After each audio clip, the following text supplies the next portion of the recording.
tengah malam yang sunyi, Alia, seorang perawat baru, mengganti seragam di ruang ganti. Suara pelan AC di ruangan tak cukup mengusir rasa dingin yang menjalar ke seluruh tubuhnya. Malam itu adalah shift malam pertamanya. Di belakangnya, loker terbuka sedikit, menimbulkan suara gemericik pelan. Alia menutup pintu lokernya dengan cepat, namun cerminnya bergetar seolah ada yang menyentuhnya. Dia menghela napas, meyakinkan diri itu hanya imajinasinya. Alia berjalan menyusuri koridor yang panjang. Lampu-lampu yang berderet terasa terlalu terang, namun kesunyian begitu menggigit.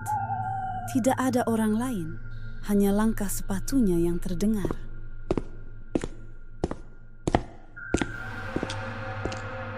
Tiba-tiba, dia mendengar suara gesekan di belakangnya. Ia berbalik, namun tidak melihat apa-apa. Hanya koridor panjang dengan pintu-pintu yang tertutup rapat. Alia mendekati ruangan kosong di ujung koridor setelah mendengar suara aneh seperti sesuatu diseret.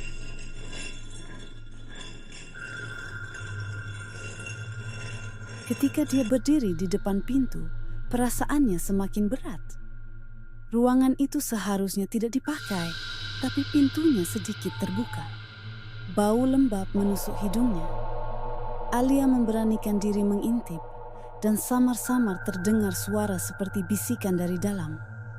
Namun, ruangan tampak kosong, dan dia merasa seperti sedang diawasi. Malam berikutnya, saat sedang berjalan menuju ruang ICU, Alia terhenti. Ada jejak darah, samar namun jelas, di lantai. Jejak itu tampak baru, darahnya masih merah gelap. Ia mengikuti jejak itu, yang semakin panjang dan berliku menuju ke pintu ruang operasi yang sudah tidak digunakan lagi. Pintu itu tertutup, tapi jejak darah berakhir di depannya. Di ruang perawat, Alia mencoba menenangkan diri. Sambil menulis laporan, lampu di sudut ruangan berkedip-kedip. Suara-suara bisikan muncul lagi, kali ini lebih jelas. "Tolong!" Suara itu terdengar, membuat bulu kuduk Alia berdiri. Dia berhenti menulis dan memandang ke arah pintu. Tidak ada siapa-siapa, tapi rasa dingin menyelimuti ruangan. Alia tahu sesuatu yang aneh sedang terjadi. Malam itu, Alia ke kamar mandi untuk membasuh muka, berharap dapat menghilangkan rasa lelah. Saat mengangkat wajah dari wastafel dan menatap cermin, dia melihat sosok bayangan di belakangnya. Tubuh hitam dan bentuknya kabur. Bayangan itu tidak bergerak, namun saat Alia berbalik, tidak ada siapa-siapa. Suara napasnya terasa berat, seperti ada yang mengawasinya. Alia membawa linen kotor menuju ruang laundry. Lorong itu panjang dan sempit, hanya diterangi beberapa lampu kecil di dinding. Saat berjalan, tiba-tiba terasa angin dingin yang kuat menerpa dari arah belakang. Padahal tidak ada jendela atau pintu yang terbuka. Angin itu membawa aroma busuk, seperti daging busuk. Alia mempercepat langkah, jantungnya berdegup kencang. Saat Alia berada di dekat ruang gawat darurat, dia mendengar suara langkah kaki yang berat.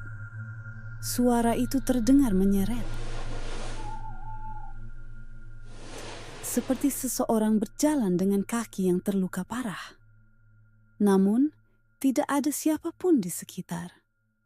Suara itu semakin dekat. Dan ketika Alia menoleh, suara itu hilang, menyisakan hanya keheningan yang mengerikan. Alia mendengar cerita dari seorang rekan perawat bahwa ruang operasi lama di lantai 3 tidak pernah digunakan lagi sejak insiden kematian seorang pasien. Tertarik, Alia memutuskan untuk memeriksa sendiri. Saat memasuki ruangan, bau logam dan darah segera menyambutnya. Ruangan itu gelap, peralatannya masih tertata rapi, Namun ada bercak darah di lantai yang tampak baru. Suara gesekan itu datang lagi, lebih jelas dari sebelumnya.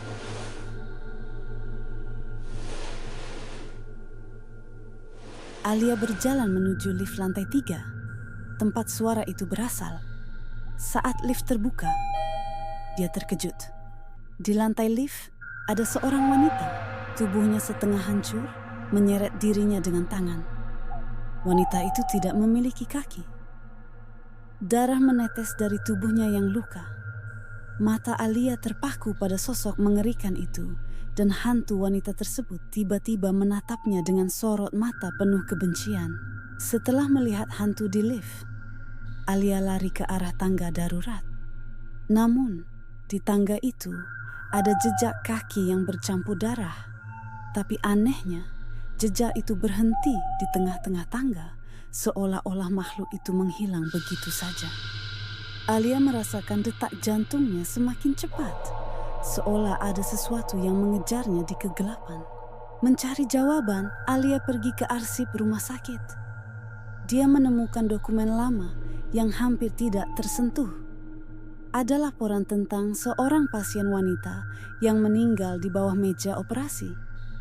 Pasien itu menjadi korban malpraktek, namun tidak ada catatan resmi yang menyebutkan kejadian itu. Alia mulai menyadari bahwa wanita tanpa kaki itu mungkin adalah arwah yang mencari keadilan. Alia dipanggil ke ruang persalinan tua yang jarang digunakan. Saat memeriksa peralatan, dia melihat bayangan bergerak cepat di langit-langit.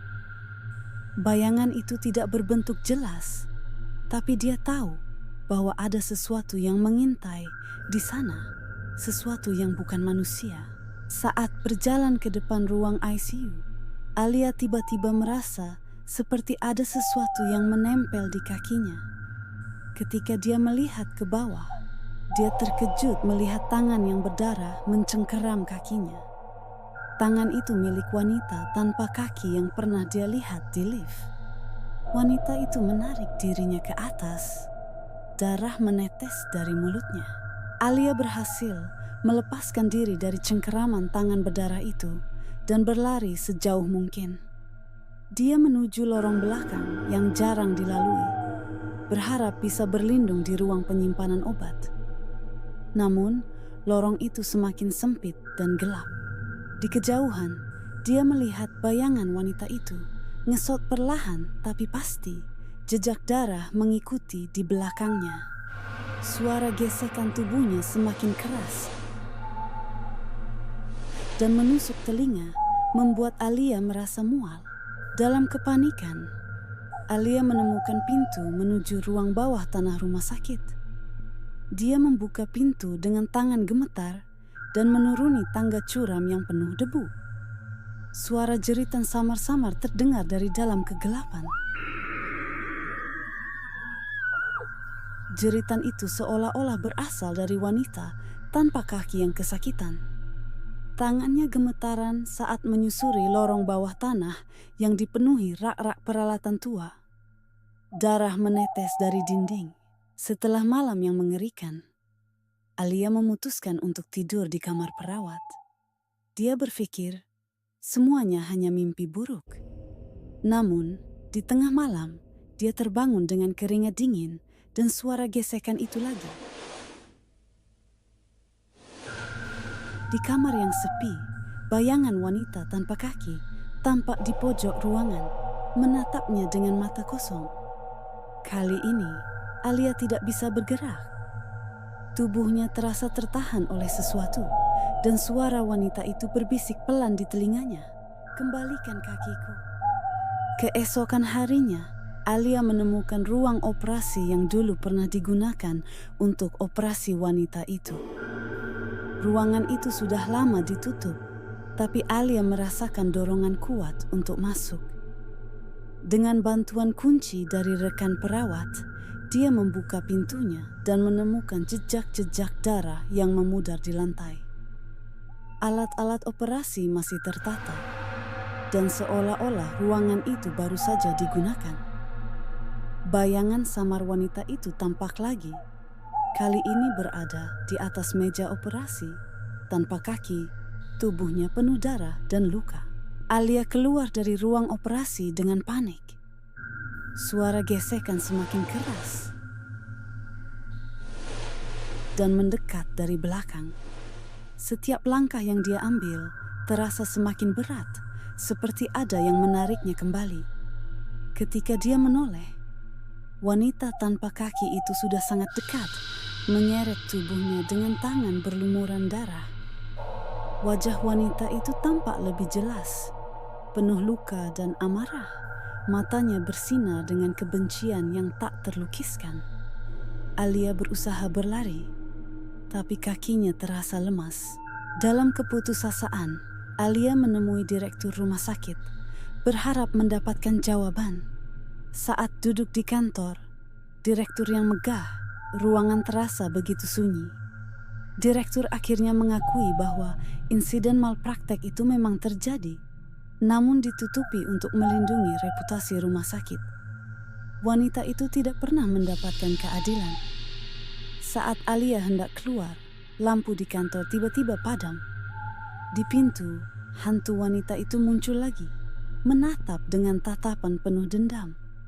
Tubuhnya bergerak cepat, menghampiri Alia yang membeku di tempat. Alia tersadar bahwa dirinya tidak bisa melarikan diri dari kebenaran ini. Suara gesekan itu kini semakin dekat, memenuhi ruangan. Apakah dia akan menjadi korban berikutnya? Segalanya menjadi gelap saat wanita itu menghilang ke dalam bayangan, meninggalkan jejak darah di seluruh ruangan.